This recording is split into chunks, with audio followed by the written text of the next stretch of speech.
Carbon और oxygen के दरमियान, डोंट फॉरगेट इस इनमें जो इलेक्ट्रॉन डेंसिटी यहां है वो 4 इलेक्ट्रॉन्स का इलेक्ट्रॉन डेंसिटी है, और जबकि यहां कार्बन और H के दरमियान जो ये 2 इलेक्ट्रॉन्स का इलेक्ट्रॉन डेंसिटी है। तो अगर मैं क्लासिकल लैंग्वेज यूज करूं, देखिए बेटे, यहां जो इस डबल बॉन्ड और इस सिंगल बॉन्ड के दरमियान जो रिपल्सिव फोर्स होगा वो होगा 4 इलेक्ट्रॉन पर जो चार्ज होगा और 2 इलेक्ट्रॉन पर जो चार्ज होगा, क्योंकि लाइक चार्ज रिपेल करते हैं। And don't forget repulsive force F equal K time charge on first, charge on second divided by R square, उनके दरमियान डिस्टेंस क्या है।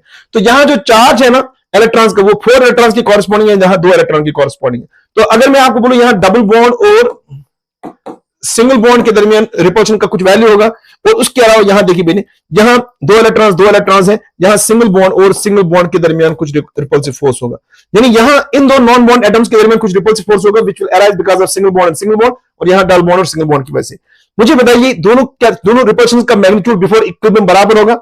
The answer is no. आप बोलेंगे सर मैग्नीट्यूड वाइज ये ज्यादा होना चाहिए और ये कम होना चाहिए, क्योंकि ये अराइज होता है because of 4 electron 2 electron repulsion, और ये 2 इलेक्ट्रॉन रिपल्शन है। सिमिलरली समझा सकते हैं कि डबल बॉन्ड रिपल्शन ज्यादा होगा then double bond single bond, और इस तरह single bond double bond repulsion इसलिए ज्यादा हो क्योंकि वो 4 इलेक्ट्रॉन रिपल्शन है, और इसके बाद आएगा डबल बॉन्ड सिंगल बॉन्ड, वो 4 इलेक्ट्रॉन 2 इलेक्ट्रॉन रिपल्शन है, और उसके बाद आएगा सिंगल बॉन्ड। मगर ये बच्चे होगा बिफोर इक्विलिब्रियम।